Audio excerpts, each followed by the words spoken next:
Hello everyone, this is John Galt speaking, here with another video, a tutorial video on working with the multiplayer TPS basic product that I sell on the UE4 marketplace. So in this video, guys, what we're going to cover is how to switch out the characters for other characters, how to change out the weapon meshes for the weaponry that's in here, and probably how to change muzzle flashes and impact effects and some of the sound effects and stuff. Okay, so guys, it's important that you try to make your project conform. So as tempting as it is to just buy things off the marketplace and keep buying different characters and weapons and projectiles and all these things, the important thing to remember is that when you build a project, there's no universal one size fits all when you're sourcing assets from all these different places. So the characters that we're going to be using are for this demonstration are some free characters that you guys can find on the Unreal Engine marketplace. So if you go to the marketplace page and you click right here where it says free, not these categories, literally click right here where it says free. And then if you sort from the oldest first, you're going to find military character silver. You got some weapons here. All these are free. They don't cost anything. Okay, so what's important to remember about these characters specifically is that these characters here conform to the default UE4 mannequin skeleton hierarchy. So guys, I'm not going to be covering the retargeting process. I'm not going to be covering that. I'm also not going to be covering how you could do this with other characters such as Daz characters, Fuse, Mixamo characters. The characters that you guys should be using are characters that conform to the default UE4 mannequin skeleton hierarchy. The character doesn't have to be the same size. What's important is that the skeleton contained within your character needs to be named and arranged in the hierarchy almost identically to the UE4 mannequin, right? Because it just makes things so much easier to deal with if you follow those guidelines. I mean, they give you this gray dummy for a reason, right? And it's meant to be, hey, this is a generic character. This is a skeleton that's in this generic character. If you make a character, you should make the skeleton be named and parented in the same fashion that this is. Why? Well, because then you can use all these animations on the UE4 marketplace. You can use the animation starter pack animations, etc., etc. So we're going to be using some of these characters and these weapons for this demonstration. But once again, guys, I'm not covering retargeting and stuff. I'm sorry, but no. There's no reason to have to do that. There's no reason. Okay, so I guess we'll start out with the character first, the player character. So we already have a default UE4 mannequin and skeleton in this project, right? It ships with it. I include it. So all we really need to do is make sure that these characters here are using the skeleton that is already contained in this project. And so to do that, it's pretty simple, actually. So we're going to go into the military character silver folder here, and we're going to delete the skeleton and the physics asset that comes with these characters, right? We're literally going to select them, right click, and hit the delete button. And yeah, it's gonna it's gonna say, hey, you really shouldn't do this, but we're gonna do it anyway. Okay, now we're gonna take both of these characters here, we're gonna right click, and we're gonna go up here to skeleton, and we're gonna say assign skeleton. This is where we select the UE4 skeleton that's already in this project, right? So we scroll down this list here, and we should come upon the skeleton mannequin, this one, right? And make sure that it is the one in this project. So you can look there at the path, game, MP, TPS, basic, weapons,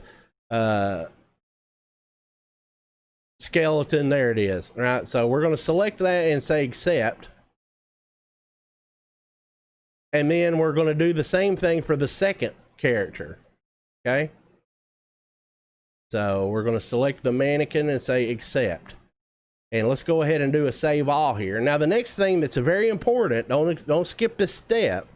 We also have to assign these characters to use the same physics asset that is included in this project, right? So if you open up the character and you come over here to the left side, you're going to see physics section. This right here is the physics asset. So all we have to do is look for the one that is called, let's see, it's called, right there it is. It's physics mannequin. Okay. And then we hit save.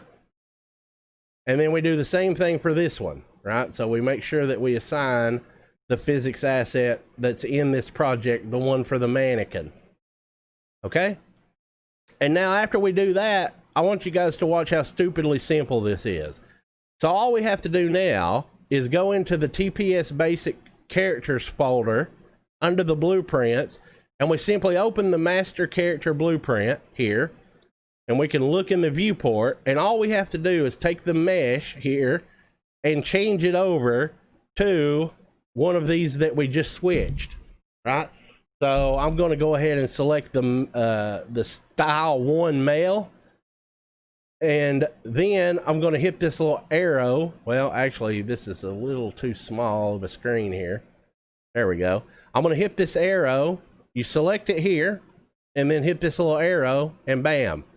Now we have simply changed the character out. It's that easy if you guys make your projects conform, make your characters conform.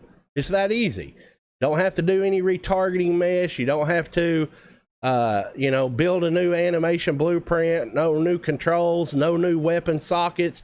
Everything just magically works. And that is the beauty of making your projects conform. So as you can see here, we now have that character. Everything works exactly the way that it ought to, and we didn't have to do anything except a minor deleting of the skeleton and physics asset this character came with, and then just simply reassigning it to use the one that's already in here. Beautiful. Okay, so now we're going to go ahead and try to do the enemy characters, right? So we'll go ahead and cover those. It's pretty much the exact same process, but there's a few things a little different.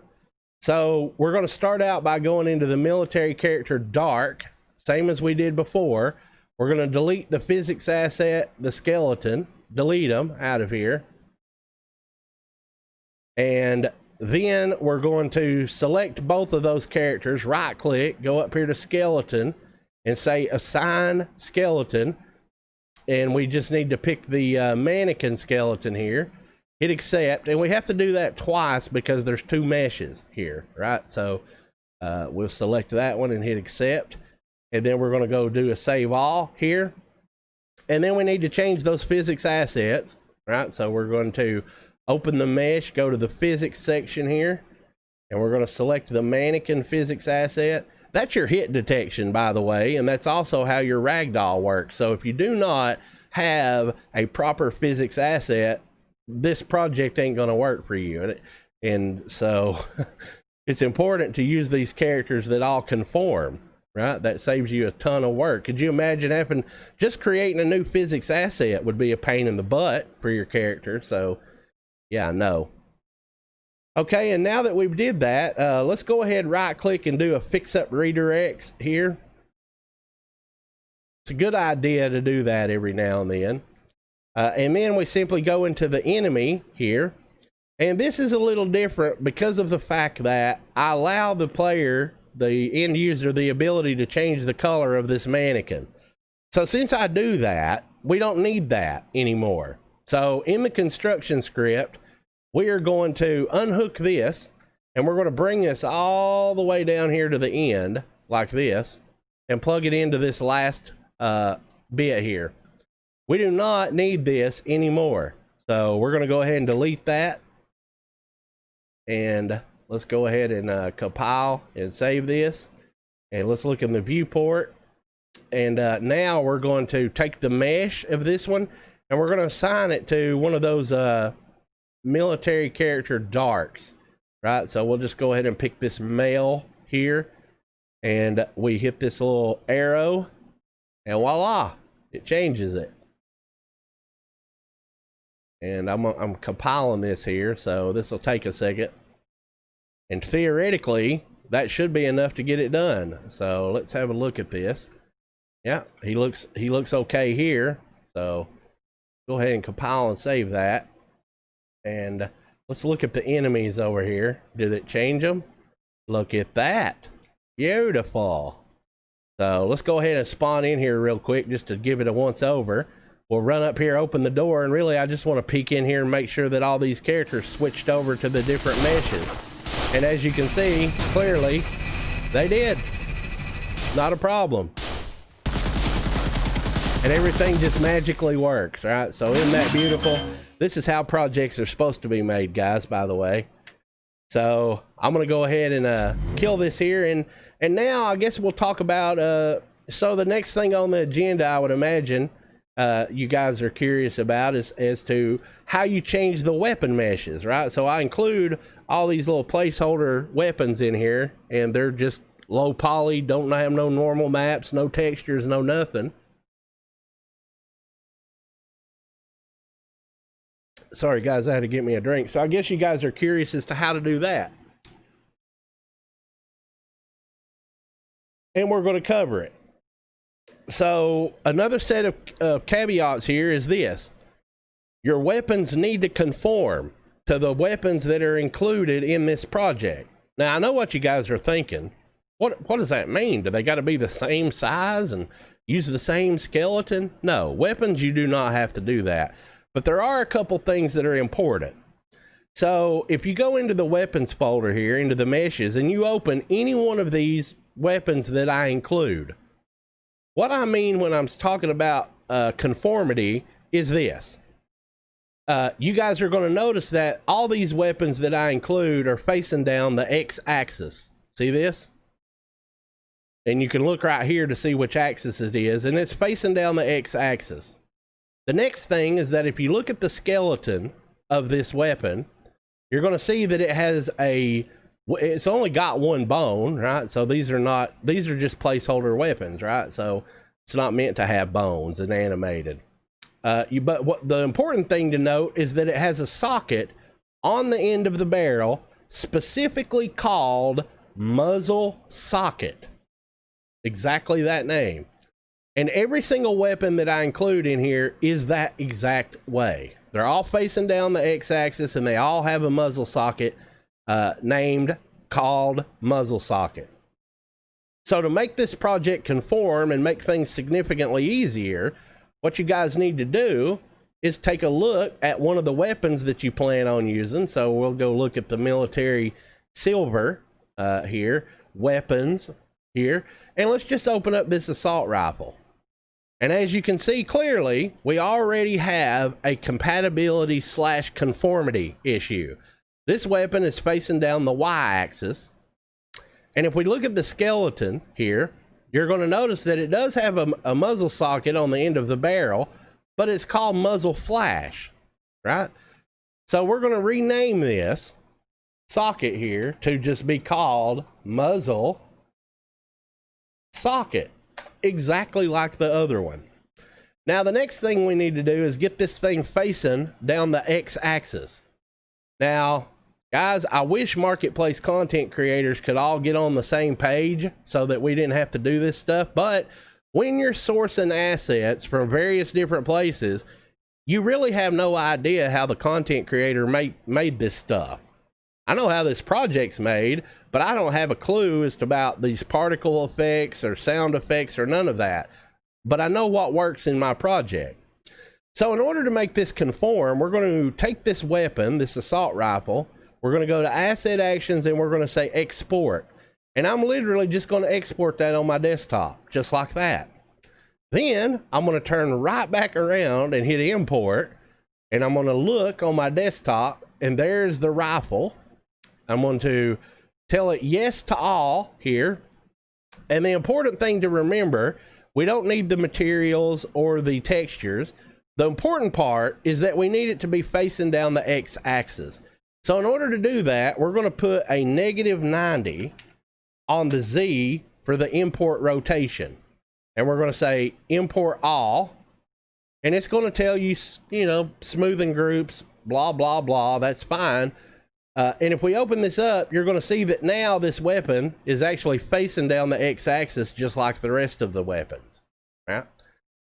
So we fixed the muzzle flash name, the muzzle socket name, and we rotated it.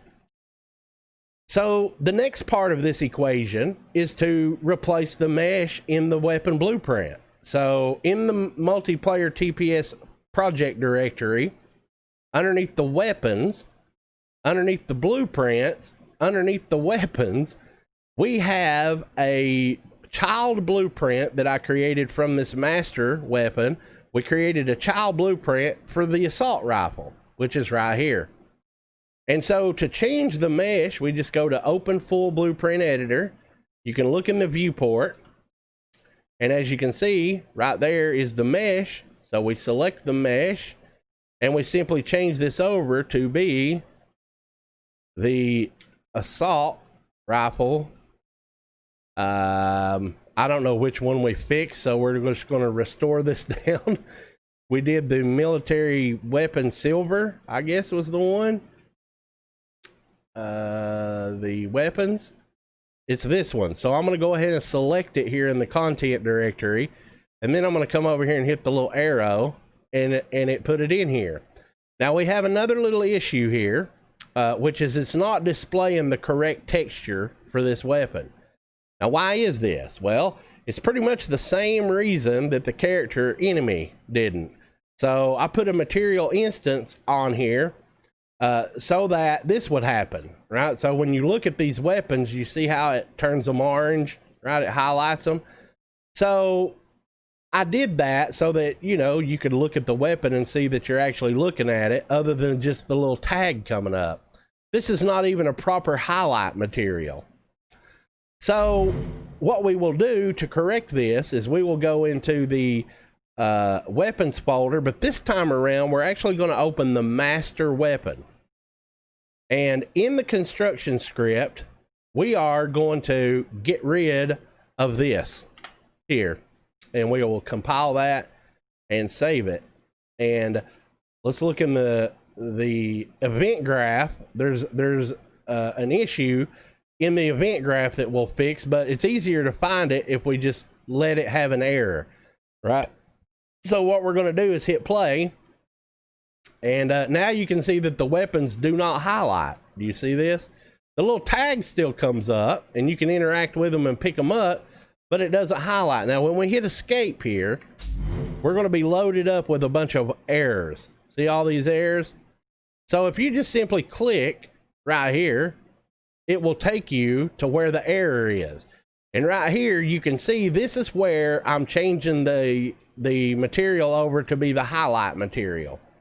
So since we're not doing that anymore, we're going to come out of the false and go into the set hidden in game.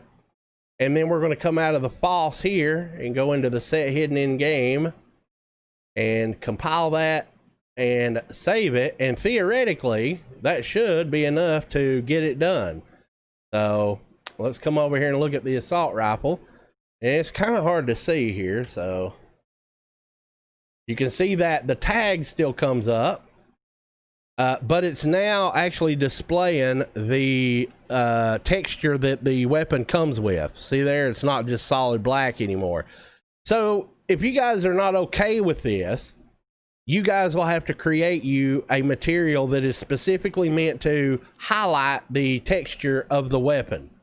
So you guys can do that, right? There's no way for me to do that because I have no idea what weapons people are going to be using. And there is no universal one size fits all, right? So you guys will have to create your own little highlight material. And now if I go ahead and just hold down the E key, you know, we have that weapon now. Okay? All right, so the process, oh, we still got a warning here. Let me see. Let's see here. Yep, we still got one more warning here. So we need to skip over this, right? This is another thing that is changing the color of these weapons. So we're just going to hop over that. You guys could delete that if you want to. You don't have to leave it in there. But if you're going to be creating a highlight material, the way that I did this is the breadcrumbs on how you do it. You just need to change the material to the correct material, right? So let's try this again because I don't want to leave you guys with errors. So let's go ahead and basically just re-pick this gun up again. Shoot it a couple times, hit escape, and now you see we have no errors anymore. So that is completely cleared up now.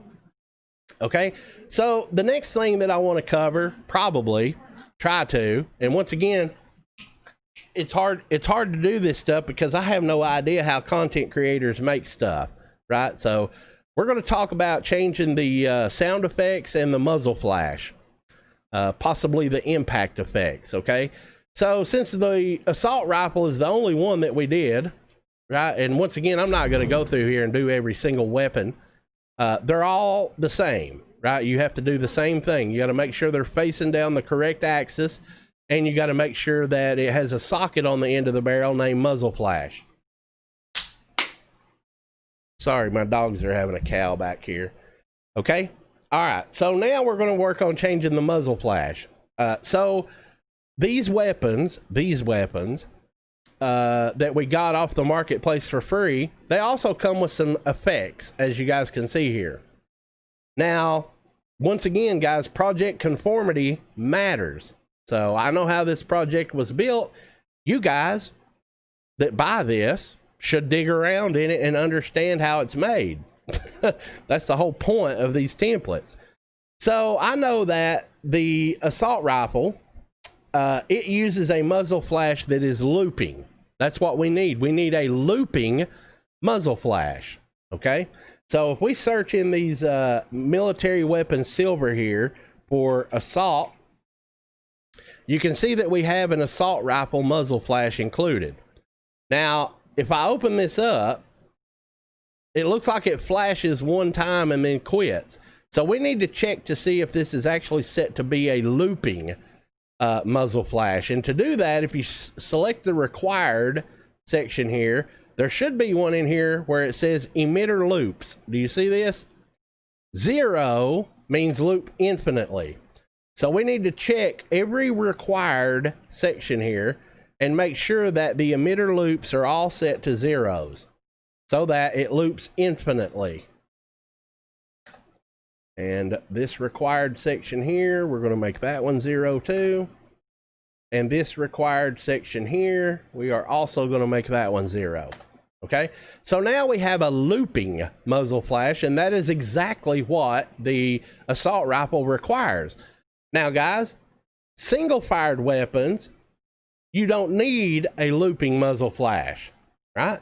So if you intend on using this same muzzle flash for the sniper rifle, as an example, you need to create a duplicate of this, make one be looping by setting those emitter loops to 0, make the other one be the way that it was originally, which it fires once and then dies, fires once and then dies.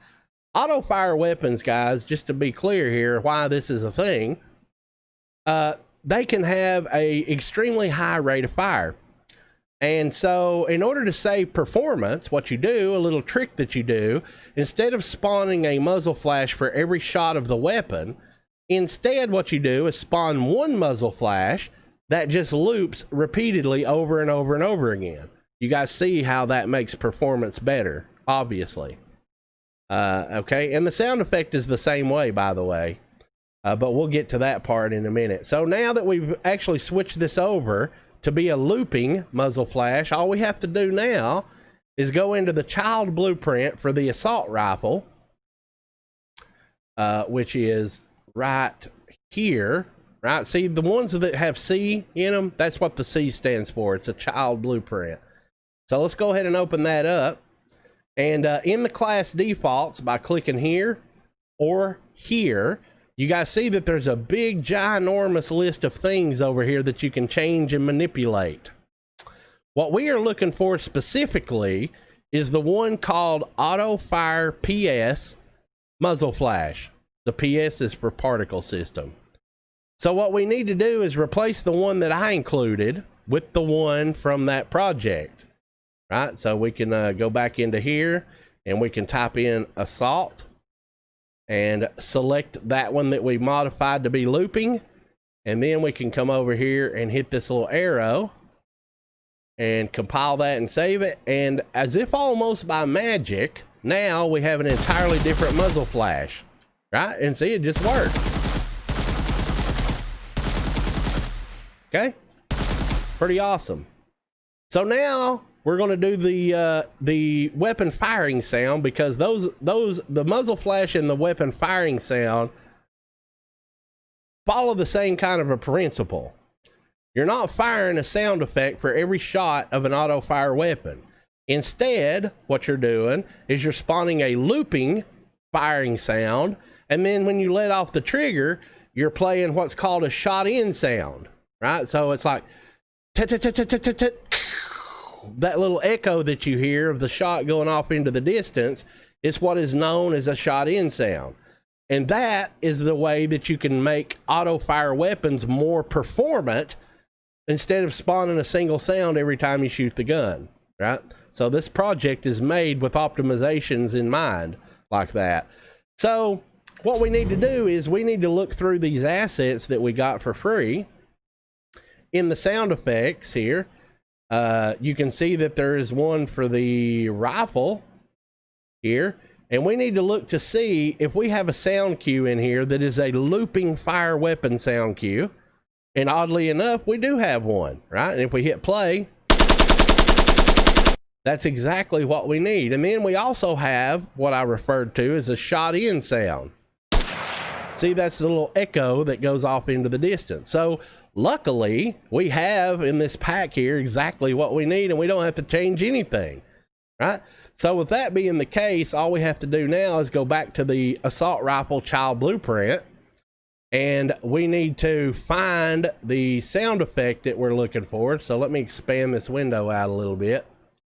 And you can see that we have one right here called auto fire weapon sound, right? So if that's the case, then that means we need to select the fire loop, and we need to replace this one here by hitting that arrow, which then means we also need the auto fire shot in sound. So we're going to take that one and hit this arrow here, go ahead and do a compile and save. And as if almost by magic, guys, check it out.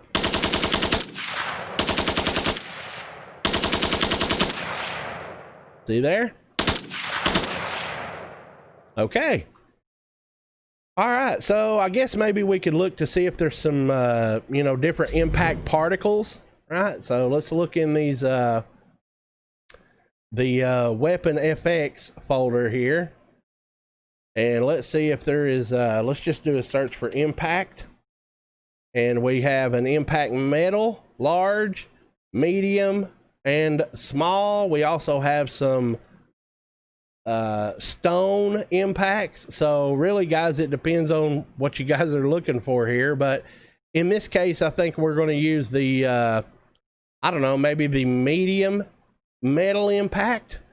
So we simply open up the child blueprint again here for the assault rifle, and we are looking for the impact. See here, hit scan impact particle. We simply need to take that particle that we found in the particles FX folder here, and let's do another search for impact. And we're going to use the medium, right? So we select it here in the content browser, hit this little arrow, and as if almost by magic, we now have a new impact particle. So